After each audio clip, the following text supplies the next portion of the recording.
ሄሎ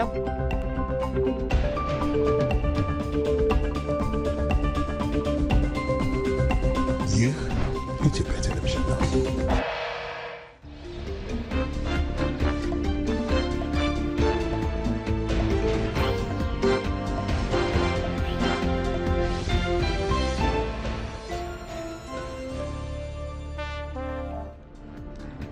ሰላም በያላችሁበት እንዴት ቆይታችኋል ተመልካቾቻችን? 7 ሰዓት ሆኖ ከኢትዮጵያ ቴሌቪዥን ዜና ኢትዮጵያ ከመላው ኢትዮጵያ በሁለተኛው ምዕራፍ እስከ 8 ሰዓት ድረስ ከእናንተ ጋር ቆይታ ሊያደርግ እነሆ ተጀምሯል።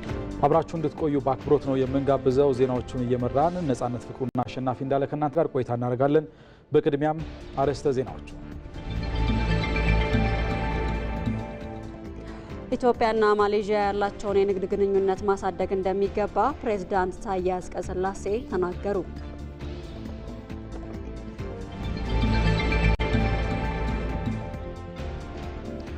ኢትዮጵያውያን በጋራ በመስራት ሁለንተናዊ ብልጽግናን ማረጋገጥ እንደሚገባቸው ተጠቆመ።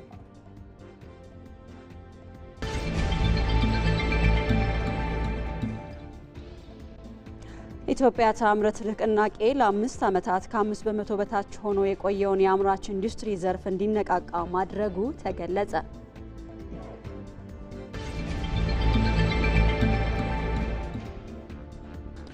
የቄለም ወለጋ ዞን አስተዳደር አርሶ አደሮችን ከማር ምርት ተጠቃሚ ለማድረግ እየሰራ መሆኑን አስታወቀ።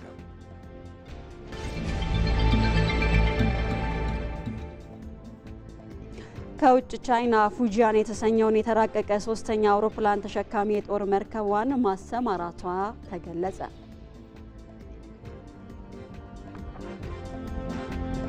በአውሮፓ ሀገራት የዓለም ዋንጫ ማጣሪያ ስኮትላንድ ከ28 ዓመታት በኋላ ለውድድር ማለፏን አረጋገጠች የሚለውን ደግሞ ከስፖርት ይዘናል። ተመልካቾቻችን ከዚህ ከዋናው ስቱዲዮ በቀጥታ ወደ እናንተ ከሚደርሱ ዜናዎቻችን ባሻገር ባልደረቦቻችን በቀጥታ መስመሮቻችን ተገኝተው ተጨማሪ መረጃዎችን እያጋሩን ከኛ ጋር ቆይታ ያደርጋሉ። ሳምሶን ገርሉ በቀጥታ መስመራችን ላይ ይገኛል። በተለይም የኢትዮጵያና የማሌዥያን የእርስ በርስ የንግድ ልውውጥ ያሳድጋል የተባለ የቢዝነስ ፎረም ተጀምሯልና እዚህ ፎረም ላይ ያለውን እውነት እየተከታተለ ነው የሚገኘው። ይህንን በተመለከተ መረጃዎችን የሚያደርሰን ይሆናል። በተጨማሪም ወደ አፋር እናቀናለን። ሁሴን መሐመድ በተለይም 10ኛው የከተሞች ፎረም ማጠቃለያ መርሃ ግብር ተከናውኗልና እዛ ላይ የተነሱ ሀሳቦች ምንድናቸው የሚለውንም አጠር አድርጎ መረጃዎችን የሚነግረን ይሆናል። ቆይታችሁን ከኛ ጋር ስታደርጉ በአጀንዳነት የምንመለከተው ጉዳይ ደግሞ ሉዓላዊነቷ የተጠበቀና ጠንካራ ኢትዮጵያን ለመገንባት ኢትዮጵያውያን ምን ይጠበቅባቸዋል የሚለው ነው። ለዚህ ደግሞ ሙያዊ ማብራሪያ እንዲሰጡን እንግዳ ጋብዘናል። እንግዳችን ነብዩ ሱል ይባላሉ። የብልጽግና ፓርቲ ዓለም አቀፍ ግንኙነት ዋና ዳይሬክተር ናቸው። እሳቸውንም የምናገኛቸው ይሆናል። ክቡራትና ክቡራን ከዜና ኢትዮጵያ ጋር አብራችሁ እንድትቆዩ በአክብሮት እንጋብዛለን። የሀገር ጉዳይ ዛሬ ምሽት ወደብ ሸቀጥ ነው ማለት እንችላለን ወይ? ጥያቄው በወደብ ደረጃ የሚመለስ ጥያቄ አይደለም። ይሄ ጥያቄ ሲሪየስ ጥያቄ ነው። የእጅ መጠቋቆም ብቻውን አይበቃም። የባህር በር ጉዳይ ከፖለቲካ ጥያቄ አልተሻገረም ወይ? የኤርትራን የኮሎኒያል ቅኝ ግዛት የሚለውን እኔ ተረት ነው ማለት ቀኝ አልተገዛ ነው። እኛስ ቀኝ ተገዢ የሆኑ ሀገራት የቀኝ ግዛት ስምምነትን ቢቀበሉ ኦኬ ተገዝተው ነበረ። እኛ ያለ መገዛታችን ትሮፊ ምንድነው? እዛ ውስጥ ኤግዛክትሊ ምንድነው? እኛ ያለ መቀበል እኮ መብት አለ። ሰጥቶ መቀበሉ ዲፕሎማሲው ምናምኑ እንደተጠበቀ ሆኖ ከነዚህ ከዲፕሎማሲው ከምን ውጪ ሌላኛው መንገድ ምንድነው? ሆኖ መገኘት ነው። በምን የሀገር ጉዳይ ዛሬ ከምሽቱ 3 ሰዓት ከሩብ ጀምሮ በኢትዮጵያ ቴሌቪዥን።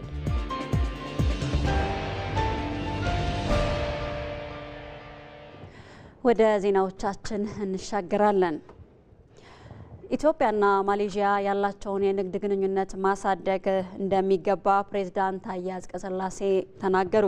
የሁለቱ ሀገራት ግንኙነት ዘመናትን የተሻገረ እንደሆነ ያነሱት ፕሬዝዳንቱ የጠቅላይ ሚኒስትር አንዋር ቢን ኢብራሂም የኢትዮጵያን የስራ ጉብኝትም አዲስ ምዕራፍ የከፈተ እንደሆነ አንስተዋል። በተለይም ደግሞ የኢትዮጵያና ማሌዥያ የእርስ በርስ የንግድ ልውውጥን ያሳድጋል የተባለለት የቢዝነስ ፎረም እየተደረገም ይገኛል። እዚህ ጉዳይ ላይ ቆይታ እናደርጋለን። በዚህ ጉዳይ ላይ ተጨማሪ መረጃ ሊያደርሰን ሪፖርተራችን ሳምሶን ገርሉ በቀጥታ መስመራችን ላይ ነው የሚገኘው።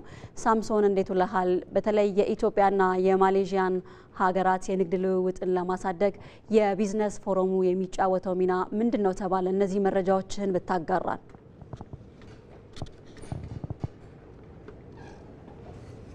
አመሰግናለሁኝ። እንግዲህ በዛሬው ዕለት የተደረገው የማሌዥያና ኢትዮጵያ ከፍተኛ ደረጃ ያለው የቢዝነስ ፎረም በተለይ ከማሌዥያ ወደ ኢትዮጵያ ከዚህ ከይፋዊ የስራ ጉብኝቱ ጋር በተገናኘ በዚህ በማሌዥያ ውስጥ የሚገኙ ከፍተኛ የኢንዱስትሪ አንቀሳቃሾች በዚህ በቢዝነሱ ዓለም በጣም ትልቅ ቦታ ያላቸው እንግዶች ናቸው። እንግዲህ ዛሬ በዚህ ፎረም ላይ የተሳተፉት እንግዲህ ማሌዥያው ጠቅላይ ሚኒስትር አንዋር ቢን ኢብራሂም የመጀመሪያው ኢትዮጵያን በመጎብኘት የመጀመሪያው ጠቅላይ ሚኒስትር በመሆናቸው ፕሬዚዳንት ታዬ አጽቀሥላሴ እንኳን ደህና መጡ፣ እንኳን ደስ ያሉት የሚል ሀሳብን አንስተዋል። እንግዲህ ፕሬዚዳንት ታዬ አጽቀሥላሴ በዚህ በእንኳን ደህና መጡና እንዲሁም ደግሞ በቢዝነስ ፎረሙ ላይ ኢትዮጵያ ያላትን ሰፊ የዚህ የቢዝነስና የኢንቨስትመንት አማራጮችን ባስረዱበት ንግግራቸው እንዳነሱት ከሆነ በተለይ በሁለቱ ሀገራት መካከል እስከዛሬ ድረስ እንግዲህ ዘመናትን የተሻገረ ወደ 60 ዓመታት አካባቢ የሚጠጋ 60 ዓመታትን ሻገር የሚል የዲፕሎማሲያዊ ግንኙነት ሁለቱ ሀገራት እንዳላቸው ይነገራል።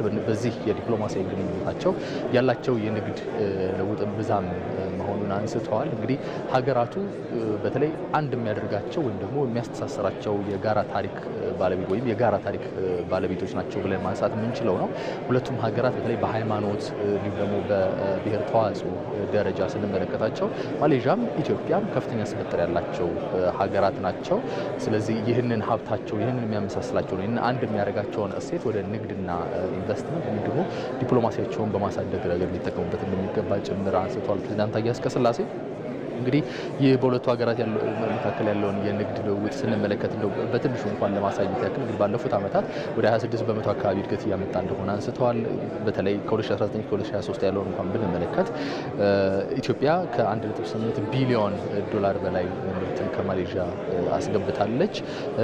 ከዚህም ደግሞ ከኢትዮጵያ ደግሞ ከ53 ሚሊዮን ዶላር በላይ ወጪ ያላቸው ምርቶች ኤክስፖርት ተደርገዋል። እንግዲህ ይህን ስንመለከት በሁለቱ ሀገራት መካከል ያለው የንግድ ልውውጥ ወደ ፍትሐዊነት መምጣት እንዳለበት የሚያሳይ ቁጥሮች ናቸው እዚህ ውስጥ ያሉት። ኢትዮጵያ ከፍተኛ ኢንቨስትመንት ማለት ከፍተኛ ምርቶችን ወደ ውጭ መላክ ይጠበቅባታል። ይህንንም እንግዲህ ፕሬዚዳንት ታዬ አጽቀሥላሴ እንዳነሱት ከሆነ ከፍተኛ የሆነ ኢንቨስትመንት አማራጭ አላት። የማዕድን ዘርፉን መመልከት ይቻላል። የማኒፋክቸሪንግ ዘርፉን ማየት ይቻላል። በማዕድን ዘርፍ ኢትዮጵያ ከጊዜ ወደ ጊዜ እያደገች እየመጣች ነው የምትገኘው። ስለዚህ እነዚህን እድሎች በመጠቀም የማሌዥያ ባለሀብቶች ኢትዮጵያ ላይ ኢንቨስት በማድረግ በተለይ በሩቅ ምስራቅ እስያ በኩል ያለውን ገበያ ለማግኘት ማሌዥያን እንደ መግቢያ በር መጠቀም የሚችልበት እድል አለና እዚህ መታችሁ ኢንቨስት አድርጉ የሚል ጥሪን አቅርበዋል። እንግዲህ የማሌዥያው ጠቅላይ ሚኒስትር አንዋር ቢን ኢብራሂም እንዳሉት ከሆነ ደግሞ በተለይ ኢትዮጵያ ከኢትዮጵያ ጋር ወዳጅ አለመሆን ከኢትዮጵያ ጋር ዲፕሎማሲያዊ ግንኙነት አለማጠናከር ወይም ደግሞ በይበልጥ ከፍ አለማድረግ በራሱ ኪሳራ ነው ሲሉ ገልጸውታል። ለዚህም እንግዲህ እንደ ምክንያት ያነሱት የአፍሪካ ሕብረት መቀመጫ መሆኗ ብቻ አይደለም ኢትዮጵያ እንዲሁም ሰፊ የሕዝብ ቁጥር ስላላትም ብቻ አይደለም ከፍተኛ የሆነ የኢንቨስትመንት አመቺ ወይም ደግሞ መደላደል እየፈጠረች የምትገኝ ሀገር መሆኗን አንስተዋል። ከዛም ባሻገር ደግሞ ሀገሯም መንግስቷም መሪዋም ሪፎርሚስት ናቸው። የሪፎርም ሀገር ናት። መንግስቷም ሪፎርሚስት ነው። ጠቅላይ ሚኒስትሯም እንዲሁ የሪፎርም ሀሳብ በውስጣቸው በደንብ ያለ ይህንን ደግሞ ሀገራቸው ላይ ለመስራት እየጣሩ ያሉ መሪ ናቸውና ከዚህች ሀገር ጋር ግንኙነት አለማድረግ በራሱ ኪሳራ ነው የሚል ሀሳብን አንስተዋል። እንግዲህ እሳቸው እንዳሉትም ከሆነ ብቻቸውን ወደ ኢትዮጵያ አልመጡም። ከፍተኛ የኢንቨስትመንት አቅም ያላቸውን ባለሀብቶች ጭምር ይዘው ስለመምጣታቸው አንስተዋል። ይህ ፎረም ደግሞ ለዚህ በኢንቨስትመንት በኩል ያለውን ፍትሐዊነትን ለማምጣት ደግሞ ከፍተኛ ድርሻን ይወጣል የሚል ሀሳብን አንስተዋል። ለሰዓቱ ያሉ መረጃዎች እነዚህን ይመስላሉ። ሳምሶን ገርሉ ለመረጃዎች እናመሰግናለን። ምክትል ጠቅላይ ሚኒስትር ተመስገን ጥሩነህ መንግስት ከተሞች የብልጽግና ማሳያና የብዝሃ ሀብት ማዕከል እንዲሆኑ በትኩረት እየሰራ እንደሚገኝ ተናገሩ። ምክትል ጠቅላይ ሚኒስትሩ ይህን ያሉት በ10ኛው የከተሞች ፎረም ማጠቃለያ መርሃ ግብር ላይ ተገኝተው ባስተላለፉት መልእክት ነው። የ11ኛው የከተሞች ፎረም እንድታዘጋጅ የቤንሻንጉል ጉሙዝ ክልል ዋና ከተማ አሶሳ ከተማ ተመርጣለች። በዚህ ጉዳይ ላይ ተጨማሪ መረጃ ሊያደርሰን ሁሴን መሐመድ በቀጥታ መስመራችን ላይ ይገኛል። ሁሴን በድጋሚ ነው የተገናኘነው በዜና ኢትዮጵያ። እንደምን ቆየ? በ10ኛው የከተሞች ፎረም ማጠቃለያ መርሃ ግብር ላይ የተነሱ ሀሳቦች ምንድናቸው? ጠቅለል ያለ መረጃን አደረሰን። አመሰግናለሁ አሸናፊ። በዛሬው ዕለት በአፋር ክልል ለተከታታይ 5 ቀናት ሲካሄድ የነበረው 10ኛው የከተሞች ፎረም ማጠቃለያ መርሃ ግብር ተካሂዷል። በዚህ መርሃ ግብር ላይ እንግዲህ የኢትዮጵያ የከተሞች እድገት ለኢትዮጵያ ልህቀት በሚል መሪ ሀሳብ ነው ሲካሄድ እንግዲህ የነበረው። በዚህ መርሃ ግብር ላይ እንግዲህ የኢፌዴሪ ምክትል ጠቅላይ ሚኒስትር ተመስገን ጥሩነህ በዚህ መርሃ ግብር ላይ ተገኝተው መልእክት አስተላልፈዋል። በዋናነት ምክትል ጠቅላይ ሚኒስትሩ ባስተላለፉት መልእክት የኢትዮጵያ ከተሞች ሁለንተናዊ እድገት እንዲኖራቸውና የብልጽግና ማሳያ እንዲሆኑ እንዲሁም ደግሞ የብዝሃ ዘርፍ ላይ በትኩረት እንዲሰሩ መንግስት በዚህ ዘርፍ ላይ ትኩረት ሰጥቶ እየሰራ ይገኛል። በዚህም ላይ ያሉት በተለይ ደግሞ የኮሪደር ልማቶችን በከተማ ደረጃዎች ላይ በሁሉም ከተሞች ላይ በአዲስ አበባ የተጀመረውን የኮሪደር ልማት ስራ በሁሉም አካባቢ የሚገኙ ከተሞች ላይ በማስፋት ትላልቅ ለውጦች እየተገኙ እንደሚገኙና ከተሞችም ለቱሪስት መስህብ ምቹ እንዲሆኑ እንዲሁም ደግሞ የውስጥ ገበያቸውን እንዲያሳድጉ በሰፊው እየተሰራ እንደሚገኙ ነው የተገለጸው። ምክትል ጠቅላይ ሚኒስትሩ በዋናነት በአራት ጉዳዮች ላይ ነው በዚህ መርሃ ግብር ላይ ለተሳታፊዎቹ መልእክት ያስተላለፉት። በቅድሚያ ከተሞች ለዜጎች የመኖሪያ ቤት በትኩረት እንዲሰሩ እንዲሁም ደግሞ ዜጎች በአነስተኛ ዋጋ የቤት ኪራይ ተጠቃሚ እንዲሆኑና በዚህ ላይ ደግሞ ከተሞች መንግስት በቀጣይ ለሚሰሩ ላሰበው የቤቶች ልማት ስራ ላይ በሰፊው ስለሚሰራ ከተሞችም ይህንን ታሳቢ በማድረግ እንዲሰሩ እንዲሁም ደግሞ በሁለተኛው ጉዳይ ላይ ያነሱት የጽዳትና አረንጓዴ ልማት ላይ በዋናነት በሰፊ ትኩረት ሰጥተው እንደሚሰራ ነው የተገለጸው። ይህ ደግሞ በኮሪደር ልማቱ በስፋት እየተሰራ እንደሚገኝና ሁሉም ከተሞች ላይ የጽዳትና የአረንጓዴ ልማት ስራዎች በትኩረት ተሰጥቶ ሁሉም ከተሞች ላይ በስፋት እንዲሰራ ምክትል ጠቅላይ ሚኒስትሩ መልእክታቸውን አስተላልፈዋል። በሶስተኛ ደረጃነት እንግዲህ በተለይ በሁሉም ከተሞች ላይ ሃይማኖታዊ፣ ታሪካዊ እንዲሁም ደግሞ ባህላዊ ሀብቶች በደንብ ተጠብቀውና በአነስተኛ ወጪዎች በደንብ ትኩረት ተሰጥቶ የቱሪስት መስህብና የቱሪዝም መዳረሻ እንዲሆኑ ዜጎች በትኩረት እንዲሰሩና ሁሉም ከተማ አስተዳደሮችና አመራሮች በትኩረት እንዲሰሩ ነው የተገለጸው። በቀጣይ ደግሞ ሌሎች የአካባቢ ጥበቃ ስራዎች ደግሞ በትፋት እንዲሰሩና ዜጎች ደግሞ በተለይ የቱሪዝም መስህብ ያላቸውን የከተማ ልማት ስራዎች በትኩረት እንዲሰሩ ነው የተገለጸው። በዚህ መርሃ ግብር ላይ እንግዲህ የከተማ ልማትና መሰረተ ልማት ሚኒስቴር በዚህ ፎረሙ ተከታታይ 5 ቀናት ሁሉም ከተማ መስተዳድሮች በቀጣይ የሁሉም በዚህ ዘርፍ በተለይ መሰረተ ልማት ዘርፍ ላይ በትኩረት እንዲሰሩ ትልቅ ተሞክሮ የተገኘበት በተለይ መሰረተ ልማት ላይ እንዲሁም ደግሞ ዘመናዊ መዘጋጃ ቤቶች እንዲጠናከሩ ሰፊ ስራዎች ተሞክሮ የተገኘበት ነው ያነሱት። እንዲሁም ደግሞ የአፋር ክልል ርዕሰ መስተዳድር አወለባ የአፋር ክልል በተለይ ደግሞ የሰመራ ከተማ የጀመረቻቸውን ሁለንተናዊ እድገት ከማስቀጠል አኳያ ይህን የመሰለ ትልቅ ፎረም ማዘጋጀቷ እንዲሁም ደግሞ የኢኮኖሚ እንቅስቃሴ እንዲሁም ደግሞ የቱሪዝም እንቅስቃሴ ክልሉ ደግሞ ለቱሪዝም ፍሰት ከፍተኛ አቅም ያለውና ሀብት ያለው ክልል በመሆኑ እንደዚህ አይነት ፎረሞች መዘጋጀቱ ለከተማም እንዲሁም ለክልሉ ከተሞችና አጠቃላይ ለክልሉ ትልቅ አቅም እንደሚፈጥር ነው የተገለጹት። በዚህ መርሃ ግብር ላይ እንግዲህ ከ143 በላይ የተለያዩ ከተማ መስተዳድሮች 7000 የሚሆኑ ኤግዚቢሽኖች ተሳትፈዋል። እንዲሁም ደግሞ የተለያዩ ተሳትፎ የነበራቸውንና ልዩ እንቅስቃሴ የነበራቸው ከተሞች ተሸላሚ ተደርጓል። እንዲሁም ደግሞ የሸገር ከተማ በነበረው ልዩ ተሳትፎ ልዩ ተሸላሚ ሆኗል። ቀጣይ ደግሞ ከ2 ዓመት በኋላ 11ኛው የኢትዮጵያ የከተሞች ፎረም የቤንሻንጉል ጉሙዝ ዋና ከተማ አሶሳ እንድታዘጋጅ ተመርጣለች ማለት ነው። አሸናፊና ነጻነት፣ ለዛሬ የነበረኝ መረጃ ይሄን ይመስላል። አመሰግናለሁ። ሁሴን፣ እኛም እናመሰግናለን። መልካም ቀን ሆነልህ።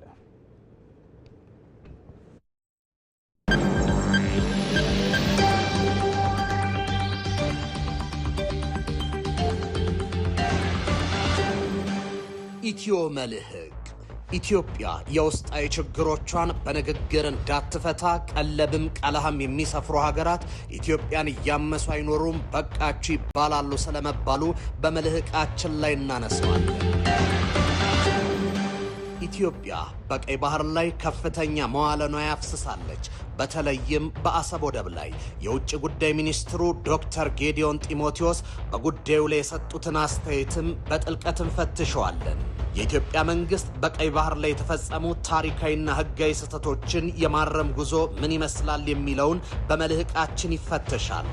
ኢትዮ መልህቅ ዛሬ ምሽት ከ3 ሰዓት ጀምሮ በኢትዮጵያ ቴሌቪዥንና በኢቢሲ ዶት ስትሪም ላይ ይጠብቁ። እየተከታተላችሁ የምትገኙት ከኢትዮጵያ ቴሌቪዥን በቀጥታ ስርጭት ወደ እናንተ እየደረሰ የሚገኘውን ዜና ኢትዮጵያ ከመላ ኢትዮጵያ ነው። አሁንም አብሮነታችሁ ከኛ ጋር እንዲሆን በአክብሮት የምንጋብዘው የማሌዥያ ጠቅላይ ሚኒስትር ዳቶ ሴሪ አንዋር ኢብራሂም የአድዋ ድልን ጎብኝተዋል። ጉብኝታቸው ምን ይመስል ነበር የሚለውን ደግሞ ከተከታዩ ተንቀሳቃሽ ምስል ተካትለን እንመለስ።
ተመልካቾች ከኢትዮጵያ ቴሌቪዥን ዜና ኢትዮጵያን የተከታተላችሁ ትገኛላችሁ። አብራችሁን ስላላችሁ እናመሰግናለን። ወደ ዜናዎቻችን እናልፋለን።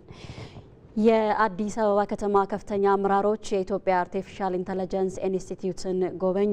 በጉብኝታቸው ኢትዮጵያ በአርቲፊሻል ኢንተለጀንስ መስክ የፈጠረችው አቅም አገልግሎትን የማዘመን ተግባራትን በላቀ ደረጃ ለመፈጸም የሚያስችላት መሆኑን ገልጸዋል። ኢትዮጵያ በፍጥነት እድገቷን ለማሳለጥ ወደ አርቲፊሻል ኢንተለጀንስ ፊቷን ማዞሯ የሚያኮራ ተግባር እንደሆነም ከፍተኛ አመራሮቹ ተናግረዋል። የኤአይ ቴክኖሎጂ የአፍሪካ መዲና ለሆነችው አዲስ አበባ ለልማት ለኢኮኖሚ እድገትና ደህንነት እንዲሁም ደግሞ አገልግሎት አሰጣጥን መዘመን ላይ ትልቅ እገዛ እያደረገ ስለመሆኑም ገልጸዋል። በጉብኝቱ ላይ የተገኙት ከፍተኛ አመራሮች የሰጡትን አስተያየት ደግሞ ይመራደም አሰባስቧል። እሱን ተከታትለን እንመለስ። የከተማችንን ደህንነትም የከተማችንን ልማትም የከተማችንን የኢኮኖሚ ፍጥነትንም ለማገዝ በጣም በትልቁ ይጠቅመናል ብዬ አስባለሁ። በተለይም ደግሞ እንዳያችሁት የትራንዛክሽንን ስራ፣ የኮሙኒኬሽንን ስራ፣ የአሴት ማኔጅመንት ስራን፣ የስማርት ትራንስፖርት ሲስተም፣ ስማርት ሃውሲንግን በአጠቃላይ ስማርት ኢኮኖሚ፣ ስማርት ሰርቪስ በተለይ ሰርቪስ ላይ የምናያቸው አገልግሎቶች በተለይም ቀደም ሲል ይነሳ ስለነበረ በህዝባችን ውስጥ የተለያዩ ቅሬታዎች ይነሱ ነበር። ሌብነት አለ፣ ያለ ጉቦ ስራ አይሰራም የሚሉ ነገሮችን እነዚህም በሙሉ ለመቅረፍ የሚያስችል መልካም አጋጣሚ ነው። የት ቦታ ምን መከናወን እንደሚቻል እየተሰራ እንደሆነ ለማወቅ ፈጥኖ ደግሞ ማስተካከያ ለማድረግ የኛ የሞቢሊቲ ስራችንም ብዙ ቦታ ላይ ችግር ይገጥምና ለስራ እንቅፋት የሚሆንበት ሁኔታ ያጋጥመናል። ይህንን የት አካባቢ ምን እንዳለ አውቀን ቶሎ መፍትሄ ለመስጠት የሚያስችል ጠቃሚ የሆነ ቴክኖሎጂ ነው። አንዳንድ ጊዜ መዝለል ያለብንን ነገሮች መዝለል አለብን። ዓለም የተከተለውን ነገር ሁሉ የምንከተል ሳይሆን ዓለም የደረሰበት ላይ ከሆነ ቦታ ላይም ዘለዛ ላይ መድረስ አለብን ካልነው አንፃር አንዱ የኢትዮጵያ አርቲፊሻል ኢንቴሊጀንስ ስራውና እንቅስቃሴው ያንን የሚያመለክት ሆኖ አይቼዋለሁ። ለኛ ለአዲስ አበባም ሌት ካሜራ አድቫንቴጅ ይሄ የአርቲፊሻል ኢንቴሊጀንስ የሚሰጠውን አቅም እና አጠቃላይ የስራ እሳቤ እኛም ካሰብናቸው ነገሮች ጋር አንዳንዶቹ ማኑዋል የምንሰራቸው በሰው ጉልበት በሰው እውቀት ብቻ የሚሰሩትን እነዚህ ነገሮች ደግሞ ከመጡልን ይበጥ ያፋጥነዋል። ላሰብነው ግብ እንዲሳካ ከማድረግ አንፃር ትልቅ ጉልበት ሊሆን የሚችል አቅም ነው ብዬ ወስደዋለሁ። አዳዲስ መሰረተ ልማቶችን መገንባት በምንፈልግበት ጊዜ አፕግሬድ በምናደርግበት ጊዜ ሳይዛቸውን፣ ጥልቀታቸውን፣ የመሰረተ ልማት ታይፑንም ጭምር ዲቴክት ማድረግ የምንችልበት ሜካኒዝም አልነበረም። ዛሬ ያየነው ያንን እድል የሚሰጠ ኤግዚስቲንግ መሰረተ ልማቶቻችን የት እንዳሉ የምናውቅበት አዳዲስ መሰረተ ልማቶችን በምንዘረጋበት ጊዜ ከነዛ ጋር ተጣጥመው ተቀናጅተው መዘርጋት የሚችሉበትን አቅም የሚፈጥርልን ቴክኖሎጂ ማየት ችለናል። ሀገራችን በአርቲፊሻል ኢንተለጀንስ ዘርፍ እያስመዘገበችው ያለው ውጤት እጅግ በጣም አበረታች። በዚህ ደረጃ እየተሰሩ ያሉ ስራዎች መኖሩን ባቅም በዚህ ደረጃ መድረሳችንን እርግጠኛ አልነበርኩኝም። ዛሬ ባየሁት ነገር ግን እጅግ በጣም ተስፋ ሰጪ ያደጉ ሀገራት የደረሱበት ደረጃ የደረሱ በርካታ ስራዎችን ያየንበት ሁኔታ ነው ያለው።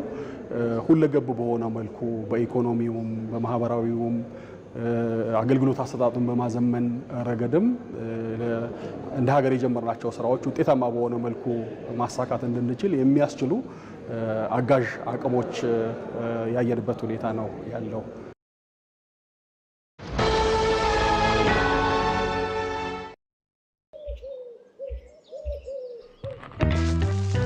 ቆይ አንዴ እንዳትሄድ ጠብቀኝ። የሲቪ ቪዛ ካርድ አዝዤ መምጣት ብቻ ነው።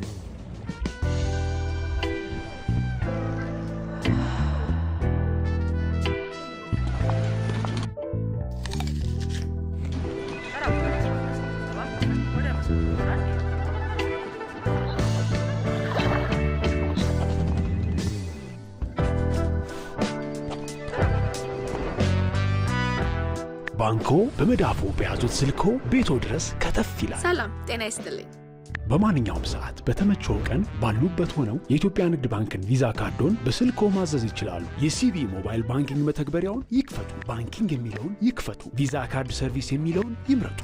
ቢፈልጉ ምትክ ወይም አዲስ መጠየቅ፣ የካርዶን አይነትና የሚወስዱበትን ቅርንጫፍ መርጠው ያረጋግጡ። ባንክ የሚመጡት ካርዶን ለመውሰድ ብቻ ነው። አሁኑኑ ያመልክቱ። በፍጥነት ካርዶን ይውሰዱ። የኢትዮጵያ ንግድ ባንክ፣ ሁሌም የሚተማመኑበት ባንክ።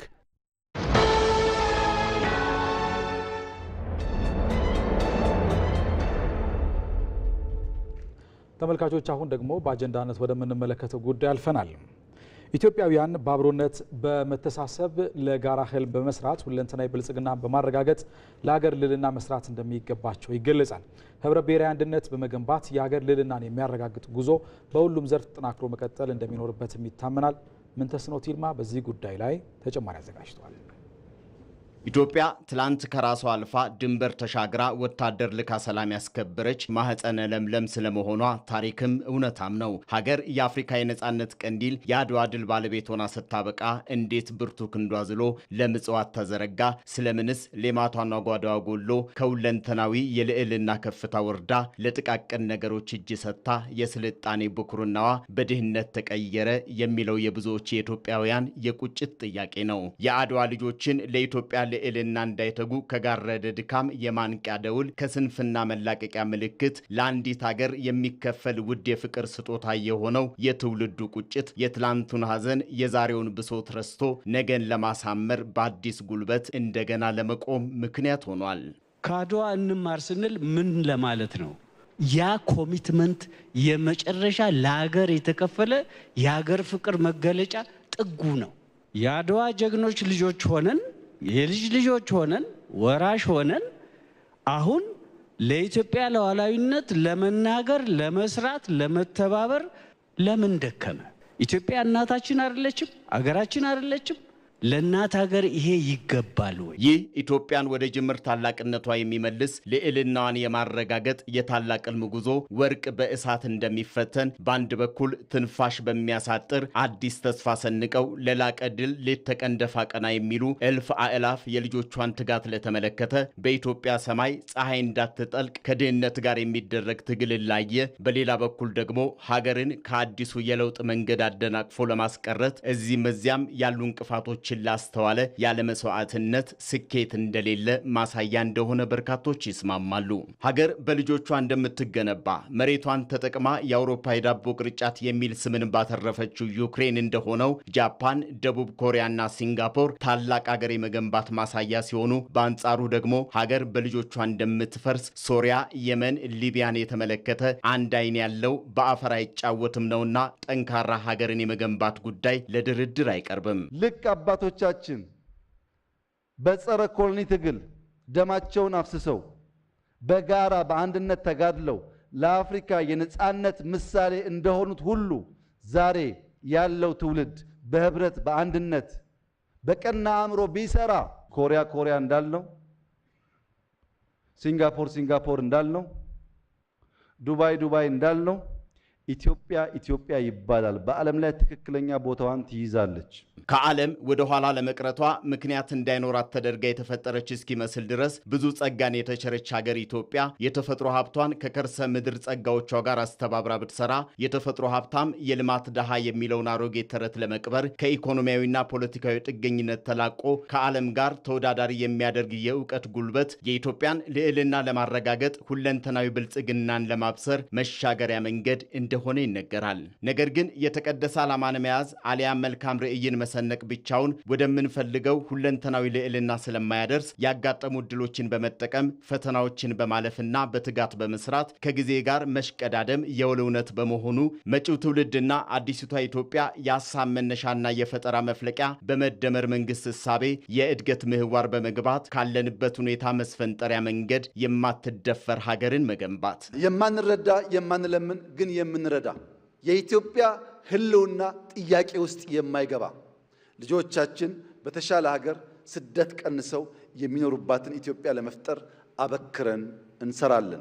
የሀገርን ልዕልና እውን ለማድረግ ብሔራዊ ጥቅምን የሚያስከብሩ ዘመናዊ ሽሬ ተቋማትን መገንባት ወቅቱ የሚጠይቀው ጉዳይ ሆኗል። በዚህም በኢኮኖሚ፣ በፖለቲካ፣ በውትድርና ሳይንስ፣ በመሰረተ ልማትና በማህበራዊ አገልግሎት ዘርፍ የተገነቡ ተቋማትን ማጠናከር ለሀገረ መንግስት ግንባታ ፋይዳው የጎላ መሆኑ ይጠቀሳል። ለአብነት ኢትዮጵያን ቀና የማድረግ ርዕይን አንግቦ 90 ዓመታትን የተሻገረው ኢቢሲ በሁሉም ሚዲየሞች የሀገርን ብሔራዊ ጥቅም የሚያስጠብቁ የአጀንዳ ጉዳዮችን ቀዳሚ በማድረግ ትውልድ የመገንባት ሚናውን ታሪክ፣ ባህልና ተፈጥሮ ህብራዊ ቀለም ያለበሷትን ሀገር ህልሙን በራሱ እውን ማድረግ የሚችል በሀገሩ ሉዓላዊነት የማይደራደር ትውልድን ለመገንባት ከተናጠል ሩጫ በተደመረ ጉልበት ሁለንተናዊ ብልጽግናን እውን የማድረግ ጉዞ በኢትዮጵያዊ መልክ ለኢትዮጵያውያን ልዕልና እየተጋ ይገኛል። እዚህ ጉዳይ ላይ እንቆያለን። በዚህ ጉዳይ ላይ ተጨማሪ መረጃ ሊያደርሱን ደግሞ የብልጽግና ፓርቲ ዓለም አቀፍ ግንኙነት ዋና ዳይሬክተር የሆኑት ነብዩ ስዑል እንግዳችን ናቸው። ከእሳቸው ጋር ቆይታ እናደርጋለን። ስለመጡ እናመሰግናለን። እኔም አመሰግናለሁ። መልካም፣ እንደው ከችግሮቹ እንነሳ። በተለይ ኢትዮጵያ ሁለንተናዊ ልዕልናዋን ለማረጋገጥ ብዙ ፈተናዎችን እያለፈች ትገኛለች እና እነዚህ እንቅፋት የሆኑ ፈተናዎች ምክንያታቸው ምንድን ነው ማለት ይቻላል? መልካም፣ እንግዲህ ከፍ ያለ ራዕይ አስቀምጠን እየሰራን ነው እንደ ሀገር። እነዚህ ጉዳዮችን ከማየታችን በፊት ምናልባት ምን ችግሮች እየገጠሙን ነው፣ እንቅፋቶች እየገጠሙን ነው ለሚለው የመጀመሪያው ተብሎ ሊቀመጥ የሚችለው ከግንዛቤ የተያያዘ ነው። በተለይ አንድ ራዕይ በጣም ትልቅ ሲሆን ግንዛቤ ማስጨበጥ ላይ የተወሰነ ጊዜ ሊፈጅ የሚችልበት ሁኔታ አለ። ሁለተኛ እንደ ተግዳሮት ተደርጎ ሊወሰድ የሚችለው ደግሞ የትብብር ጉዳይ ነው። ምን ያክል ሰው በዚህ ራዕይ ተሰልፈዋል የሚለውን ነገር ከትብብር አንጻር ሊያጋጥሙ የሚችሉ ችግሮች ናቸው። ሶስተኛ ደግሞ ከሚና አንጻር ነው። ትልቅ ራዕይ ሲቀመጥ እያንዳንዱ ዜጋ እያንዳንዱ ተቋም ለዚህ ራዕይ መሳካት የራሱ የሆነ ድርሻ መወጣት አለበት። እዚህም እዛ የሚታዩ የሚና ያለመወጣት ከግንዛቤም የተያዘ መሆኑ ባስቀመጥንበት አግባብ ሚና በአግባቡ አለመወጣት ጋር ተያይዘው ያሉ ችግሮች እነዚህ ሶስቱ እንደ እንቅፋት ተደርገው ሊወሰዱ ይችላሉ። ምናልባት እንግዲህ ከዚህ አሁን ካለው በእርግጥ የተለያዩ ስራዎች የተሰሩ መሆኑ ይታወቃል። በጥቅሉ ግን ከድህነት ወጥቶ በተለይ በዋነኛነት ደግሞ ሀገርን የማበልጸግ በፍጥነት እንዲሳካ ለማድረግ ጠቅላይ ሚኒስትሩ በመጽሐፎቻቸው በተደጋጋሚ ያነሷቸው ሀሳቦች አሉ። በዋነኛነት ግን እንደው በመደመር መንግስት የተነሱ የመፍትሄ አቅጣጫዎች ምንድናቸው የሚለውንና እንዲሁም ደግሞ በቀጣይ ሊደረጉ የሚገቡ ነገሮች ምንድናቸው ብለው ጠቅላላ አድርገን እስኪ እናንሳው። መልካም እንግዲህ ኢትዮጵያ የጸረ ድህነት ትግል እያካሄደች ቆይታለች። አሁንም እያካሄደች ነው የምትገኘው። የብልጽግና ራዕይ ከማስቀመጣችን በፊት ከዚህ በፊት የነበሩ ሀገራዊ ራዕዮች ምን ነበሩ ብሎ ማስታወሱ በጣም ጠቃሚ ነው። የዛሬ 30 ዓመት ሁሉም ዜጋ ሁሉም ኢትዮጵያዊ በቀን 3 እንዲመገብ የማድረግ ራዕይ ተቀምጦ ሲሰራበት ቆይተዋል። የዛሬ 15 ዓመት ደግሞ የመካከለኛ ገቢ ያላት ሀገር ለመፍጠር መንግስታዊ ራዕይ ተቀምጦ ህዝብን በሚሳተፍበት ደረጃ ሲሰራበት ቆይተዋል። በአሁኑ በለውጡ ጊዜ ደግሞ ከፍ ያለ ራዕይ ይዘን የኢትዮጵያ ሁለንተናዊ ብልጽግና እውን ለማድረግ ርብርብ እየተደረገ ነው ያለው። እንግዲህ ራዕዮቹ ካየን ብልጽግና የሚለው ራዕይ በጣም ሰፊ ትልቅ ራዕይ ነው። ይሄ ራዕይ እንዲሁ ዝም ብሎ የመጣም አይደለም። ኢትዮጵያ ካላት ጸጋ፣ ሀብት እንዲሁም መሻት የተነሳ ነው። ትልቅ ራዕይ ነው። ሁሉም ሀገር የሚመኘው ሁሉም ህዝብ ሊቀዳጀው የሚፈልገው ራዕይ ምንድነው ከተባለ ሁለንተናዊ ብልጽግና ነው። ሁለንተናዊ ብልጽግና ስንል ደግሞ ቁሳዊ ሀብትን ከድህነትን መላቀቅ የሚሉ ጉዳዮች ብቻ ሳይሆን መንፈሳዊ ብልጽግናም ሁለንተናዊ ሰላምም አዎንታዊ ሰላምም የመቀዳጀት በሁሉም መንገዶች የተሻለ ደረጃ ላይ የመገኘት ራዕይ ነውና ኢትዮጵያ በዚህ ደረጃ በታሪኳ በአቅሟ ልታልመው በሚገባት ልክ እያለመች የምትገኝ መሆኑ ማስቀመጥ ይገባል ማለት ነው። እንግዲህ እነዚህ ሁሉ ሂደት ናቸው። በየጊዜው የተቀዳጀናቸው የተለያዩ ድሎች አሉ። አሁን ደግሞ ሁለንተናዊ ብልጽግና ለማሳካት ከፍተኛ ርብርብ እየተደረገ ነው። ከአቅጣጫ አንጻርም የመጀመሪያው አቅጣጫ የመደመር አቅጣጫ ነው። እንግዲህ አቅሞቻችን መሰብሰብ አለብን፣ የሰበሰብነው አቅም ደግሞ ለሁለንተናዊ ብልጽግና ማዋል አለብን የሚል አንደኛው አቅጣጫ በመደመር መንግስትም የተቀመጠው በክቡር ጠቅላይ ሚኒስትራችን የግንባር ቀደም መሪነትም እየተሳካ ያለ አቅጣጫ ነው። ሁለተኛው የአገር በቀል የኢኮኖሚ ሪፎርም ነው። በዚህ የአገር በቀል የኢኮኖሚ ሪፎርም ውስጥ ደግሞ የብዝሃ ዘርፍ እናገኛለን። ከዚህ በፊት ግብርና መር በሚል ከግብርና ወደ ኢንዱስትሪ እንሄዳለን በሚል የተቀመጠ አቅጣጫ ነበረ። ግን ይሄ በቂ አይደለም። ይሄ በፍጥነት ከድህነት የሚያላቅቀን ወደ እድገት ወደ ብልጽግና የሚወስደን ስላልሆነ አንደኛ እሳቢያችን ሀገር በቀል መሆን አለበት። በዛ ላይ ደግሞ አቅሞቻችን ሁሉንም ግምት ውስጥ ያስገባ የብዝሃ ዘርፍ የኢኮኖሚ ማሻሻያ ማድረግ አለብን ብለን እስካሁን የተቀዳጀ ነው። በጣም ብዙ እምርታ አለ ማለት ነው። ይሄንን ለማስቻል ደግሞ የመፍጠርና እንዲሁም የመዝለል አቅጣጫዎችም ተቀምጠዋል። ስለዚህ ሁለንተናዊ ብልጽግና ትልቅ ራዕይ ስለሆነ በፍጥነት በዝላይ በፈጠራ የታጀበው ጉዞ ማድረግ አለብን በሚል በእነዚህ 3 አቅጣጫዎችና መንገዶች እያሳካ ነው እንገኛለን። መልካም። አቶ ነብዩ ስሁል እዚህ ስቱዲዮአችን ተገኝተው ለሰጡ ማብራሪያ ከልብ ነው የምናመሰግነው። ጥሩ ቀን ይሁንልዎት። እኔም አመሰግናለሁ።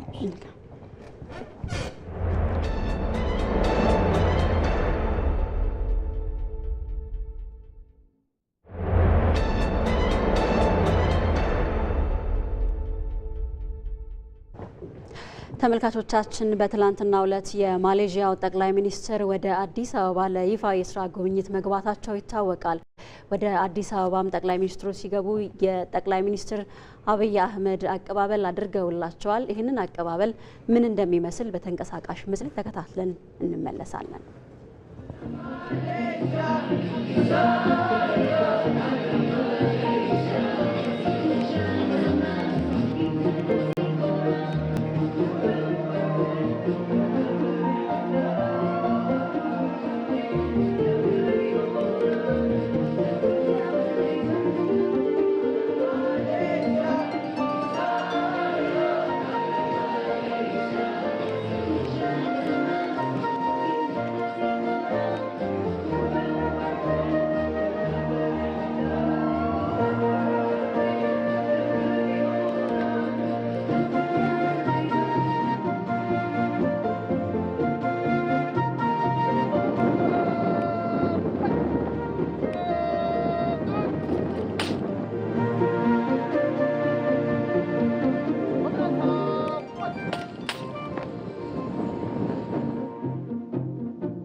ዜና ኢትዮጵያ እንደቀጠለ ነው። አሁን ደግሞ ሌሎች በዝርዝር ወደምንመለከታቸው ጉዳዮች እናመራለን። ለዓመታት ከ5 በመቶ በታች ሆኖ የቆየው የአምራች ኢንዱስትሪ ዘርፍ በኢትዮጵያ ታምርት ንቅናቄ መጀመር ምክንያት ለውጥ ማምጣቱ ይገለጻል። ንቅናቄው የኢንዱስትሪው በአጠቃላይ ኢኮኖሚው ላይ ከ13 በመቶ በላይ እንዲኖረው ድርሻ እንዲኖረው አድርጓል። መሐመድ አልቃድር ተጨማሪ አዘጋጅቷል። በኢትዮጵያ የአምራች ኢንዱስትሪው ዘርፍ ከትላንት እስከ ዛሬ የተጓዘበት መንገድ በየመንግስት ስርዓቶቹ በተፈጠሩ የፖሊሲ ድክመቶች ምክንያት ለኢኮኖሚው ያለው ድርሻ ለ5 አስርት ዓመታት ያክል ከ5 በመቶ በታች በሆነ ቀርፋፋ ጉዞ ላይ እንዲቆይ አድርጎታል። የኢንዱስትሪው ዘርፍ በወታደራዊ አስተዳደር ደርግ ወቅት እድገቱ በአማካኝ 4.7 በመቶ ብቻ ነበር። መንግስታዊ ቁጥጥርና የግሉ ዘርፍ መገደባቸው ለእድገቱ እንቅፋቶቹ ነበሩ። በወቅቱ በኢህአዴግ ዘመነ መንግስትም የኢንዱስትሪው የእድገት ድርሻ ከ7.1 በመቶ በላይ አልዘለለም። የኋላ ኋላም ኢንዱስትሪው ተዳክሞ ዘርፉ ወደ 4.5 በመቶ ዝቅ ብሎ እንደነበር የኢንዱስትሪ ሚኒስቴር መረጃ ያመለክታል። በ2014 የተቀጣጠለው የኢትዮጵያ ታምርት ንቅናቄ ታዲያ የአምራች ኢንዱስትሪው ዘርፍ አሁን ላይ 13 በመቶ እድገት እንዲኖረው አስችሏል። ዘርፉም በዚህ መልኩ ተነቃቅቷል። 830 ተሰርተው ስራ ያቆሙ ፋብሪካዎች ባለፉት 3 ዓመታት የኢትዮጵያ ታምርት ንቅናቄ ውስጥ መልሰው ስራ እንዲጀምሩ የተበተኑ ሰራተኞች እንዲሰባሰቡ እና ምርታማነት እንዲያድግ ከፍተኛ ድርሻ እንዲወጡ ሆኗል። ከዚህ በተጨማሪ 13800 አነስተኛና መካከለኛ ኢንዱስትሪዎች ስራ ጀምረዋል። ይሄ ብቻ ሳይሆን በሀገር ውስጥ ያሉ ኢንዱስትሪዎች በኢትዮጵያ ያላቸው የገበያ ድርሻ ከ3 ዓመት በፊት 30% ገደማ የነበረው አሁን 41% ደርሷል። ምን ማለት ነው? ከውጭ ከምናስገባቸው ልዩ ልዩ ምርቶች ውስጥ 41%ቱ በሀገር ውስጥ ማምረት ተችሏል ማለት ነው። በሀገር ውስጥ ምርታማነት እያደገ በመምጣቱ $3 ቢሊዮን ገደማ ወጪ ለማስቀረት ተችሏል። ኢትዮጵያ ኢኮኖሚዋን በዘላቂነት ለማሳደግ በጀመረችው የአምራች ዘርፍ ማስፋፊያ የተመዘገቡት ውጤቶች በተለይም የግሉን ዘርፍ ተሳትፎ አሳድገውታል። በጣም ብዙ ልጆች አሉ። ብዙ የስራ እድል ተፈጥሮላቸዋል። እዚህ አካባቢ እስከ 300 አካባቢ ሰዎች አሉ። ነገር ግን 24 ሰፕላየሮች አውጥተናል። እኛ ጋር ይሰሩ የነበሩ ልጆች አሁን የራሳቸውን ትንንሽ ወርክሾፖች መስርተው ለዚህ ድርጅት እንደ አቅራቢ ሆነዋል። ከፎሬን ከረንሲ አንጻር አሁን ላይ ከኢትዮጵያ ታምርት ቀጥሎ የነበረውን እንቅስቃሴያችንን ብታዩ ከሱዳን ከዚህ ማሽን እየገዙ ወደዛ ይሸጣሉ። ከቡርኪና ፋሶ ስታዩት ከዚህ በጣም ብዙ ማሽን መግዛት የሚያስችል ስምምነትና ፊርማ ተፈራርመናል። በዛ መሰረት ብዙ ነገር እንሰራለን ማለት ነው። ከውጭ መጣ የነበረውን የፕላስቲክ ሞልዱን እዚሁ በሀገር ውስጥ ሰርተን እዚሁ እንዲመረት አድርገናል። መንግስትም በዚህ በኩል ትልቅ ድጋፍ እየሰጠ ነው። የሀገር ውስጥ አምራች በጣም ብዙ ነገር እየሰራ ነው ያለው። ኢትዮጵያ ታምርት ንቅናቄ ለኛ ኤክስፖርት የማድረግ ብቻ ሳይሆን በሀገር ውስጥ የውጭ ምንዛሬ ጄኔሬት ማድረግ መፍጠርም የምንችልበትን ኦፖርቹኒቲ ፈጥሮልናል። ለምሳሌ በጣም ትልልቅ ኢንተርናሽናል ኢንስቲትዩቶች ያሉበት ሀገር ነው ኢትዮጵያ። እነ ዩሮፒያን ዩኒየን፣ አፍሪካ ዩኒየን፣ ዩኤን ውስጥ ከ10 በላይ ተቋማት አሉ። እነዚህ ተቋማት ቀጥታ በውጭ ምንዛሬ ምርቶቻችንን የሚገዙበት ኦፖርቹኒቲ ሁሉ ተፈጥሮልናል። ኢትዮጵያ የዘርፉን እድገት በኢንዱስትሪ መሰረተ ልማት ግንባታ በመደገፍ የውጭ ቀጥተኛ ኢንቨስትመንትንም በመሳብ የኢንዱስትሪው ዘርፍ ወደ ቀደመው ገናና ስልጣኔዋ ለመመለስ የሚያግዛት መሆኑም ተገልጿል። የኢትዮጵያ ታምርት ንቅናቄ ዓላማና አስፈላጊነትን ደጋግመን እንዳነሳ ነው አምራች ኢንዱስትሪዎች እድገትና ተወዳዳሪነትን ማሻሻል የዘለለ እይታ ያለው ነው። ማምረት የቀደም ስልጣኔ ታሪካችን ማደሻ፣ በጠንካራ አመራር የኢትዮጵያን ብልጽግና አይቀሬነት ማረጋገጫ ማህተም መሆኑን እያወጅን ነው። በሀገር በቀል የኢኮኖሚ ሪፎርማችንና በ10 ዓመቱ መሪ ዕቅድ የተቀመጡ ግቦችን የምናሳካበት የኢትዮጵያ ታምርት ኢኒሼቲቭ ምቹ ቢዝነስ ከባቢ በመፍጠርና በሌሎች በርካታ የተቀናጁ ተግባራት ምክንያት የኢንዱስትሪያላይዜሽን ንቅናቄ በጀመርንባቸው ባለፉት 3 ዓመታት እጅግ ተስፋ ሰጪ ውጤቶች ተገኝተዋል። አፈጻጸሙም ኢትዮጵያን በማኑፋክቸሪንግ ኢንዱስትሪ የበለጸገች ሀገር ሆና የማየት ህልማችን ሩቅ እንዳልሆነ አመላክቶናል። የኢንዱስትሪው ዘርፍ መነቃቃት የሀገር ውስጥ ምርት አቅምን በማጎልበት የውጭ ምንዛሬን የሚበሉ ምርቶችንም በሀገር ውስጥ በመተካት የአምራች ኢንዱስትሪው በአዲስ ትኩረት አዲስ ለውጥን እያመጣ ይገኛል። ኢትዮጵያ በ7 ዓመታት ውስጥ ኢኮኖሚዋን ትኩረት ከግብርና ወደ ብዝሃ ዘርፍ ለማሸጋገር በጀመረችው ጉዞ የማኑፋክቸሪንግ ዘርፉን ከማነቃቃትና የኢንቨስትመንት መጠንን በመጨመር ረገድ ከፍተኛ ውጤት መታየቱ ተገለጸ። የኤክስፖርት ገቢ እድገት ከመመዝገቡም ባለፈ የሀገር ውስጥ ገበያ ድርሻ ከፍ እንዲል አድርጎታልም ተብሏል። ወይንሸት ደጀኔ በዚህ ጉዳይ ላይ ተከታዩን ዘገባ አዘጋጅታለች።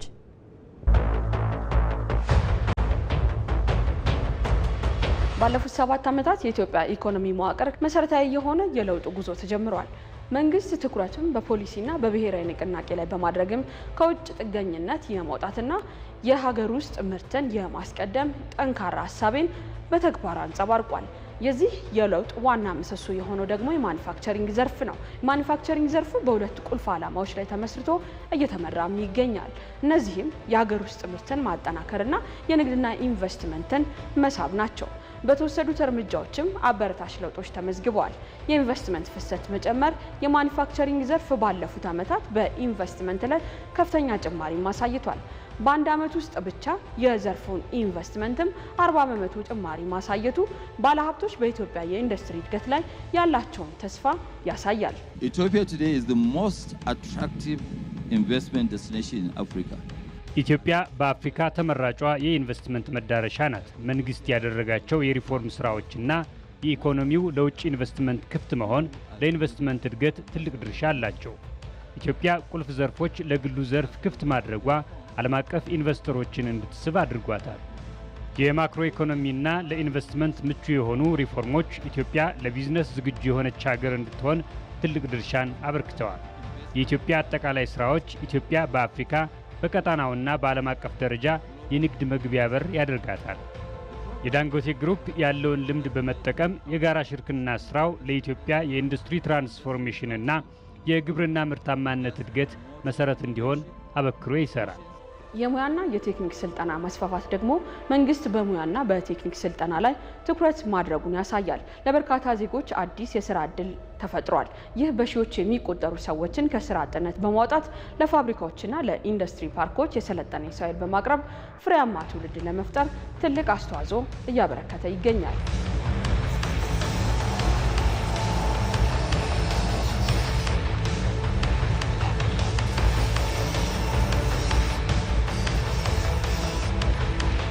በመስራቴ ብዙ ነገር አትርፌያለሁ። አንደኛ የማይሆን ቦታ ከመዋል ከሱስ ከብዙ ነገሮች ራሴን አትርፌ እውላለሁ። ሲቀጥል ደግሞ እዚህ ስራ ከገባው ብዙ ነገር እናት አባቴን እረዳለሁ። ራሴን ችዬ ከቤት ወጥቼ የራሴን ህይወት እየኖርኩ ነው። የተቋቋሙት የኢንዱስትሪ ፓርኮች የውጭ ባለሀብቶችን በመሳብና ለበርካታ ዜጎች የስራ ዕድልን በመፍጠር ረገድ ወሳኝ ሚናም ተጫውተዋል። ፓርኮቹ ለኢንቨስትመንት ምቹ መሰረተ ልማትን በአንድ ቦታ በማሰባሰብም የውጭ ቀጥታ ኢንቨስትመንትን በመሳብ ስኬታማም ሆኗል ማለት ይቻላል። የውጭ ምንዛሪ የገቢና የንግድ ሚዛንን ማሻሻል የኤክስፖርት ገቢ በመጨመር ላይ ሲሆን በተወሰኑ ሩብ ዓመታትም የ18 በመቶ ጭማሪ መመዝገቡ የማኒፋክቸሪንጉ ውጤቶች ለሀገሪቱ የውጭ ምንዛሪ ግኝት ያላቸውን ሚና እያሳደጉ መምጣቱን ያመላክታል። የብሔራዊ ንቅናቄዎች ውጤት ማለትም የኢትዮጵያ ታምርትና የኢትዮጵያን ይግዙ ንቅናቄዎች መተግበር ደግሞ የሀገር ውስጥ ገበያ ድርሻን ወደ 44 በመቶ ማሳደግ አስችሏል። ይህ ከውጭ የሚገቡ ምርቶችን በመተካት የውጭ ምንዛሪ ለመቆጠብ ከፍተኛ አስተዋጽኦ አድርጓል። ኢንዱስትሪ በራሱ አምና 13% አድጓል። ነገር ግን በአምና የጂዲፒ ግሮዝ ውስጥ የኢንዱስትሪ ሼር 3.7% ነው። ከፍተኛ ሼር ነበረው በአምና እድገት ውስጥ። እናንተም እንዳነሳችሁት በጣም ተስፋ ሰጪው የኢንዱስትሪ እንቅስቃሴ ደግሞ ማይኒንግ በጂዲፒ ግሮዝ ከነበረው 0.1% ወደ 1% አድጓል። ከፍተኛ እመርታ አምጥቷል።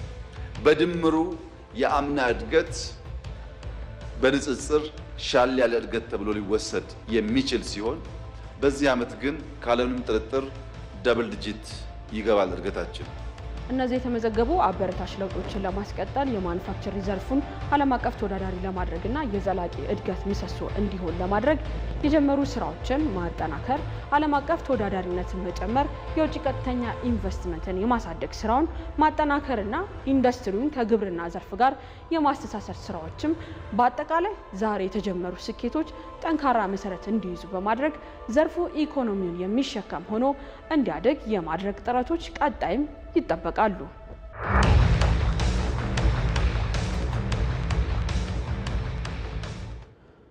ጠንካራ ህብረ ብሔራዊ አንድነትን በመገንባት በዓለም ላይ ተወዳዳሪ የሆነ ምጣኔ ሀብትና ወታደራዊ ኃይልን ውድ ማድረግ የዓለም ተሞክሮ እንደሚያሳይ ተገለጸ።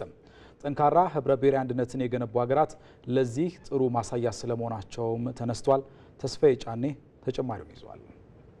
ኢትዮጵያውያን በትላንት ጉዟቸው ዘር፣ ሃይማኖት፣ ቋንቋና ማንነታቸው ልዩነታቸው ምክንያት ሳይሆን የትስስርና የጥንካሬያቸው በረከት ሆኖላቸው አያሌ ዘመናትን አብረው ኖረው ብዙ ሀገራዊ ስኬቶችን አስመዝግበዋል። ኢቲቪ ዳጉ ወቅታዊ ውይይት መድረክም ይህንን ኢትዮጵያውያንን ያጋመደ ህብረ ብሔራዊነት ላይ ያሉ ስኬቶችንና ያጋጠሙ ፈተናዎችን በሚመለከት ከባለሙያዎች ጋር ቆይታን አድርጓል። በዚህም እንደ አድዋ ድልና ዳግማዊ አድዋ ስለሆነው የታላቁ ህዳሴ ግድብ መጠናቀቅን ለዚህም ለዜጎች የጋራ ህብረ ብሔራዊነት መገለጫ ጥቂት ማሳያዎች ስለመሆናቸው ባለሙያዎች ይናገራሉ። ሀገራዊ አንድነት መገለጫዎቹ ደግሞ በርካታ ብሔራዊ ጥቅሞች ላይ የጋራ ነገር ማድረግ፣ ፖለቲካዊ፣ ኢኮኖሚያዊ፣ ሀገራዊ አቅጣጫዎች ላይ የጋራ ሀሳብ መኖር፣ የሀገር ልማት ላይ፣ የሀገር ኢኮኖሚ እድገት ላይ፣ የሀገር ሉዓላዊነት ላይ፣ የሀገር ህልውና ጉዳዮች ላይ እነዚህ ትልቆቹ ጉዳዮች ላይ የጋራ ሂሳቤን የጋራን መረዳዳት ያለበት ሆኖ ግን ራስን በራስ ማስተዳደር ደግሞ በዛ ውስጥ ያለ ነው። ስለዚህ በርካታ ራሳቸውን በራሳቸው የሚያስተዳድሩ ክልሎች ያሉበት ሆኖ ደግሞ ሀገራዊ ማዕቀፍ ውስጥ በትልልቅ እሳቤዎች ውስጥ የጋራ ሆነ የምንኖርበት ስብስብ ነው ብለን ነው መግለጽ እንችላለን። ህብረ ብሔራዊነት በመተግበራችን በርካታ ድሎች አስመዝግበናል። በርካታ የልማት ስራዎች አስመዝግበናል። ምሳሌ የአድዋን ድል ማንሳት እንችላለን። የአድዋን ድል ያደረግነው የተለያዩ የውስጥ ማንነቶቻችንን በመተው የጋራ ዓላማ ጠላት በመጣ ጊዜ የሀገር ዳር ድንበር በመድፈሩ ምክንያት ይህን ለመከላከል በአንድነት የቆምንበት ትልቅ መገለጫ ነው ብሎን መውሰድ እንችላለን። የህብረ ብሔራዊ አንድነት ጽንሰ ሀሳብን በዓለም አቀፍ ደረጃ ረጅም ዓመታት ታሪክ እንዳለ የተናገሩት የውይይት ተሳታፊዎቹ የኢትዮጵያውያን ታሪክና ስልጣኔ መነሻው ከዚህ እሳቤ የሚመነጭ ስለመሆኑም አብራርተዋል። የኢትዮጵያውያን እሳቤ ለረጅም ጊዜ ተጠብቆ እንዲቆይ ትልቅ አስተዋጽኦ አድርጓል። ህብረ ብሔራዊነት የሀገራችን ስልጣኔ፣ ታሪክ፣ ባህል፣ እድገትና ልማት በህብረ ብሔራዊነት አንድነት በመቆየታችን ተጠብቀው ቆይተዋል ማለት ነው እና ህብረ ብሔራዊነት የተመሰረተው በመከባበር፣ በመዋደድ፣ እርስ በርሳችን በመፈቃቀር ያንዳችን ችግር የሌላችን ችግር ነው ብለን በመወሰዳችን ሀገራችን ዛሬ ላለንበት ደረጃ እንድደርስ አድርጎናል ማለት ነው። ጠንካራ ህብረ ብሔራዊ አንድነትን የገነቡ ሀገራት በዓለም ላይ ተወዳዳሪ የሆነ ምጣኔ ሀብትና ወታደራዊ ኃይልን ጭምረውን ስለማድረጋቸውም አብነቶችን በማንሳት አስረድተዋል። አንደኛ ከዚያ ማለት ምንችለው ጠንካራ ሀገረ መንግስት እንዲኖረን ያደርገናል። የተረጋጋ የፖለቲካ ስርዓት እንዲኖረን ሀገር ወዳድ ዜጋ እና ለሀገር ሉዓላዊነት እና አይደፈረነት የሚጨነቅ እና ለብሔራዊ ጥቅም በጋራ የሚቆም ትውልድ መፍጠር እንችላለን ማለት ነው። ሀገራቸውን የዜጎቻችን ህይወት እንዲረጋጋ በኢኮኖሚው የበላይነት በወታደራዊም የበላይነት ይዘው ለማረጋገጥ እየተንቀሳቀሱ ያሉበት ሁኔታ አለ። ህብረ ብሔራዊ አንድነትን ማጠናከርና ችግሮችን በውይይትና በንግግር መፍታት ጠንካራ ባህልን ማዳበር እንደሚገባም በውይይት መድረኩ ላይ ተጠቁሟል። የቄለም ወለጋ ዞን አስተዳደር አርሶ አደሮችን ከማር ምርት ተጠቃሚ ለማድረግ እየሰራ መሆኑን ገለጸ። አርሶ አደሮቹ የማር ምርት ተጠቃሚ እንዲሆኑ ለማስቻልም 108,000 ዘመናዊ የንብ ቀፎዎችን እያከፋፈለ መሆኑን አሳውቋል። ኤጂያን ጂፈታ ተጨማሪ ዘገባ አላት። በቄለም ወለጋ ዞን አርሶ አደሮች ባህላዊ የንብ ማነብ ስራን በዘመናዊ አሰራር በመቀየሩ ተጠቃሚ መሆናቸውን ገልጸዋል። የማር ምርታማነት ለማሳደግ መንግስት ድጋፍ እያደረገላቸው መሆኑን ይናገራሉ። ጋጉራ አዳፊ ጋጉራ አመያራ ደምናርገሙ ኦምሽ አርገሙ ከባህላዊና ዘመናዊ ቀፎ የሚገኘው የማር ምርት ከፍተኛ ልዩነት አለው። የማር ምርታማነት በማደጉ ደግሞ እኛም ተጠቃሚ እየሆንን ነው። እንደ ሀገርም ኢኮኖሚውን መደገፍ ያስችላል። ኡንፋራ ዮብን ብሪ ኩማጃ ከግለሰቦች ከ5,000 እስከ 6,000 ብር እንገዛ የነበረውን የንብ ቀፎ መንግስት ድጋፍ አድርጎልን በ1,500 ብር ነው የገዛ ነው። ማር አምርተንም ለቤተሰብ ፍጆታ አውለናል። ለገበያ አቅርበንም በገቢው ተጠቃሚ ሆነናል። የቄለም ወለጋ ዞን የግብርና ጽሕፈት ቤት ኃላፊ አቶ ሙላቱ ወቅጅራ እንደተናገሩት በዞኑ ከዚህ በፊት የማር ምርታማነት ዝቅተኛ ነበረ። በዚህ ዓመት ከ10,000 ቶን በላይ የማር ምርት ለማግኘት እየተሰራ እንደሆነ ገልጾ ለአርሶ አደሮቹም ድጋፍ እየተደረገላቸው መሆኑን ተናግረዋል። ጎዲና ከነ ከሰቲ ኦምሺ ደማ ኑይ አርገቻ ቱሬ በዚህ ዞን ሲመረት የነበረው የማር ምርት በአመት ከ200 ቶን አይበልጥም። በ2017 ግን ከ8600 ቶን በላይ ማር ምርት ተሰርቷል። በዚህ ዓመት ደግሞ 10400 ቶን ለማግኘት እየሰራ እንገኛለን። በዞናችን ለማር ምርታማነት ብዙ አመቺ ነገሮች አሉ። አርሶ አደሩም በዚህ ስራ ላይ በስፋት ለመሳተፍ ፍላጎት አለው። በተለይ በአረንጓዴ አሻራ በለሙ አካባቢዎች ለአርሶ አደሩ ድጋፍ በማድረግ የንብ ማነብ ስራ በትኩረት እየተከናወነ ነው። የማር ምርታማነት በመጨመር አርሶ አደሩን በገቢ ተጠቃሚ ለማድረግ የሀገር ኢኮኖሚ ለማሳደግ በትጋት እየተሰራ መሆኑን የቄለም ወለጋ ዞን አስተዳዳሪ ገመቹ ጉርሜሳ ገልጿል። ጥየፈና ከኛ ጉዳ ጋጉራ ማያረት ጎኔቶ ጆቻ ጅራ ትልቁን ትኩረታችንን ዘመናዊ የንብ ቀፎ ላይ አድርገን እየሰራን ነው። በዚህም የማር ጥራትና ምርታማነትን አሳድገናል። ከአንድ ቀፎ የሚገኘውን የማር ምርት በከፍተኛ መጠን ማሳደግ ተችሏል። ዘገባው የቄለም ወለጋ ዞን ኮሚኒኬሽን ጽሕፈት ቤት ነው። የብሔር ብሔረሰቦች በዓል ህብረ ብሔራዊ አንድነትና አብሮነት እንዲጎለበት ስለማስቻሉ ተገለጸ። 20ኛው የኢትዮጵያ ብሔር ብሔረሰቦችና ህዝቦች ቀን በክልል ደረጃ ዲሞክራሲያዊ መግባባት ስለ ህብረ ብሔራዊ አንድነት በሚል መሪ ሀሳብ በሶማሌ ክልል በተለያዩ መርሃ ግብሮች እየተከበረ ይገኛል። የሶማሌ ክልል ምክር ቤት ምክትል አፈ ጉባኤ ኢብራሂም ሐሰን የብሔር ብሔረሰቦችን በዓል ስናከብር የህብረተሰቡን የሰላምና ልማት ተጠቃሚነት ለማረጋገጥ የተጀመሩ ተግባራትን በማጠናከር መሆን እንደሚገባው ተናግረዋል። የዘንድሮው የብሔር ብሔረሰቦች በዓል ህብረ ብሔራዊ አንድነትን በሚያጠናክሩ የተለያዩ ሁነቶች በክልል ደረጃ እየተከበረ ይገኛል ያሉት አፈ ጉባኤው የበዓሉ መከበር ለዘመናት የዘለቀውን የህዝቦችና ወንድማማችነትን አብሮነት ለማስጠበቅ ትልቅ ፋይዳ ይኖረዋልም ሲሉ ተናግረዋል። ዘገባው የሪፖርተራችን ቴድሮስ ታደሰ ነው። ተመልካቾች አሁን ደግሞ ወደ ውጭ ዜና እናልፋለን። ቻይና ፉጂያን የተሰኘውን የተራቀቀ ሶስተኛ አውሮፕላን ተሸካሚ የጦር መርከቧን ማሰማራቷ ተገለጸ። ይህም አሜሪካ ለረጅም ጊዜ የኔ ሜዳ ብላ ትቆጥረው በነበረው የፓሲፊክ ውቅያኖስ ላይ የነበራትን የባህር ኃይል የበላይነት ክፉኛ የሚገዳደር መሆኑ እየተነገረ ይገኛል። አለምነህ ዋሴ በጉዳዩ ላይ ተጨማሪውን ዘገባ አዘጋጅቷል። ፉጂያን ሱፐር ካሪየር 60 የጦር ጀቶች የሚሸከምና እስከ 10 በሚደርሱ የጦር መርከቦች የሚታጀብ መሆኑን ዋሽንግተን ፖስት ዘግቧል።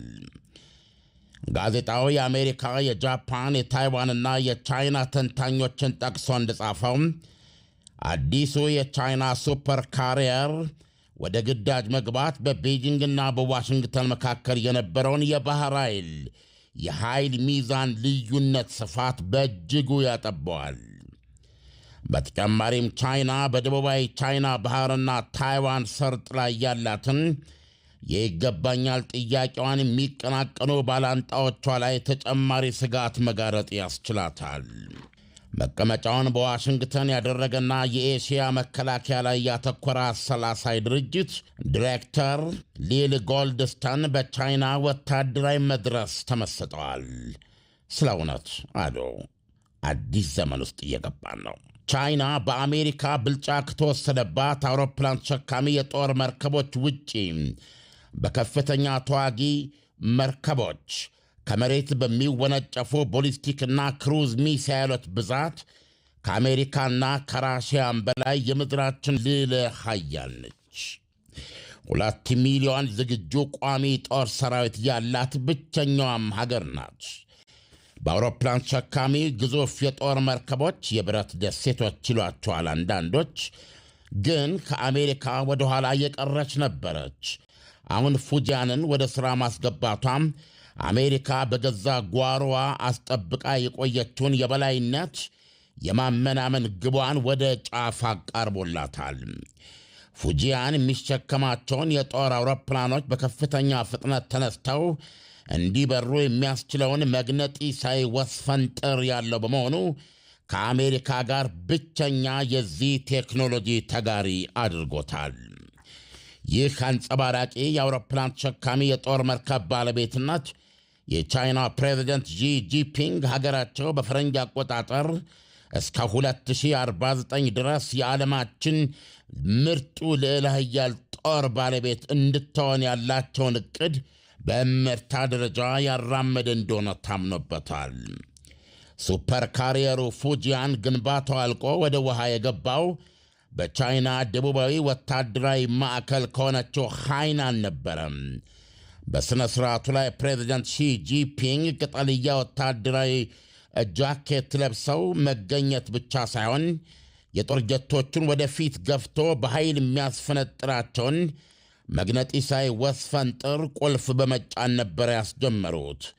ወስፈንጥሩም ከደጋን ወደ ኋላ ተስቦም በከፍተኛ ፍጥነት እንደሚፈተለክ ቀስት ወደፊቱ ተስፈነጠረ ብለዋል ጋዜጠኞች።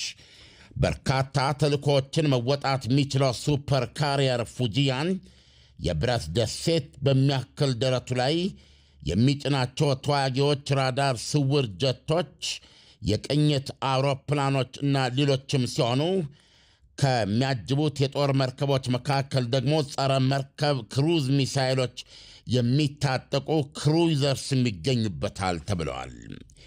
ይሄ ቤጂንግ በደቡብ ቻይና ባህርና በታይዋን ሰርጥ ላይ ያላትን የባለቤትነት ጥያቄ የሚቀናቀኑ ኃይሎች ወይም አገራትን ሆዳቸውን ያሸብረዋል ይላሉ ተንታኞች። በመጨረሻም ስፖርት። በአውሮፓ ሀገራት የዓለም ዋንጫ ማጣሪያ ስኮትላንድ ከ28 ዓመታት በኋላ ለውድድር ማለፏን አረጋገጠች። የስቲቭ ክላርክ ቡድን በመጨረሻ ዙር የማጣሪያ ጨዋታ ዴንማርክን 4-2 በመርታት የዓለም ዋንጫ ትኬቱን ቆርጧል። ይበልጣል ሰውነት ስኮትላንድ በ1998 የፈረንሳይ ዓለም ዋንጫ ከተሳተፈች በኋላ በተከታታይ ለ6 ጊዜያት ማጣሪያዎችን ለማለፍ ተስኗት ለ3 አስርተ ዓመታት ለተጠጋ ጊዜ ዳግም በታላቁ መድረክ አልተመለከትናትም። አሁን ግን ያ የዘመናት ቁጭቷ በታታሪና ለባም ልጆቿ በነ ስኮት ማክቶሚናይ፣ ጆን ማጊን፣ ኬራን ቴርኒ፣ አንድሪው ሮበርትሰንና ሪያን ክርስቲ መቋጫውን አግኝቷል። ስኮትላንድ በዓለም ዋንጫ ማጣሪያው የመጨረሻ ዙር ጨዋታ በሜዳዋ ሃምፕደን ፓርክ ዴንማርክን 4-2 በመርታት በቀጥታ ማለፍ ፏን አረጋግጣለች። የስቲቭ ክላርክ ቡድን ከ28 ዓመታት በኋላ ዳግም ወደ ዓለም ዋንጫው ለመመለስ የትላንቱን ጨዋታ የማሸነፍ ግዴታ ነበረባት። አቻ ወይም የሽንፈት ውጤት ወደ ጥሎ ማለፍ ውድድሩ እንድትወርድ ያደርጋት ነበር። ደጋፊዎች ከአራቱም የሀገሪቱ ማዕዘን ቡድናቸውን ለማበረታታት ግላስጎ ሃምፕደን ፓርክ ተገኝተዋል። ከኤደንበርግ፣ አበርደን፣ ኢቨርነስና ሌሎችም ቦታዎች ሺዎች ወደ መዲናዋ ጎርፈዋል። ባለሜዳዋ ስኮትላንድ ገና በ3ኛው ደቂቃ በስኮት ማክቶሚና የመቀስ ምት ቀዳሚ የሆነችበት ጨዋታው እጅግ አዝናኝና የጋለ ፉክክር የተስተዋለበት ነበር። ራስመስ ሆይሉንድ፣ ጆዋኪም አንደርሰን፣ ፓትሪክ ዶርጉ፣ አንድሪያስ ክሪስቲንሰን፣ ኤሚል ሆይቤና ሚኬል ዳምስጋርድ አይነት በጠንካሮቹ የአውሮፓ ሊጎች የሚጫወቱ ተጫዋቾችን በስብስቧ ውስጥ የያዘችው ዴንማርክ ገና በጊዜ ግብ ከተቆጠረባት በኋላ የአቻነቷን ግብ ለማግኘት ይበልጥ ጫና ፈጥራ ተጫውታለች። በሁለተኛው አጋማሽ በ58ኛው ደቂቃ አንድሪው ሮበርትሰን ጉስታቭ ኢሳክሰን ላይ ሳጥን ውስጥ በሰራው ጥፋት ዴንማርክ ያገኘችውን የፍጹም ቅጣት ምት ራስመስ ሆይሉንድ አስቆጥሮ 1-1 ሆኑ።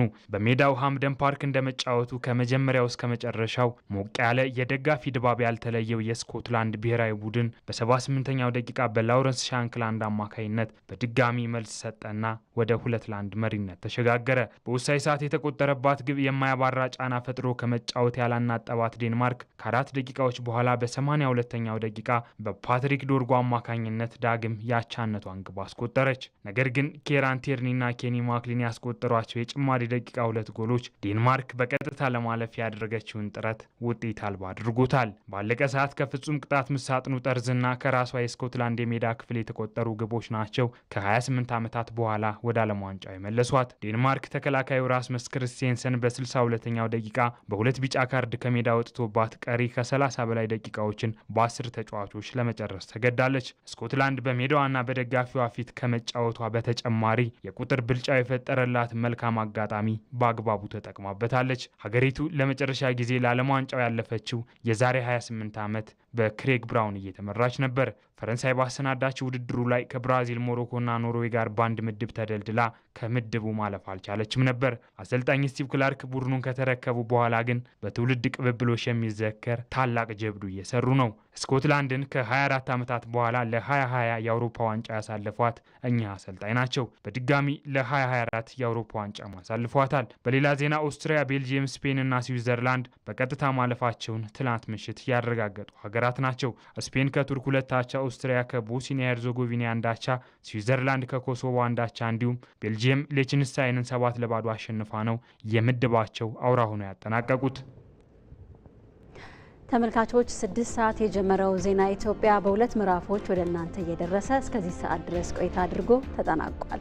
አብራችሁን ስለነበራችሁ ከልብ ነው የምናመሰግነው። ዜና ኢትዮጵያን እየመራን አሸናፊ እንዳለና ነጻነት ፍቅሩ ከናንተ ጋር ቆይታ አደረግን። የዜና ኢትዮጵያ አዘጋጅ መታሰቢያ ደረጀ ናት። ዳይሬክተራችን ደግሞ ግዳይ ገብረ ሐዋርያት ነበር። መላው የስቱዲዮና የስርጭት ባለሙያዎችም ከኛ ጋር ቆይታ አድርገዋል።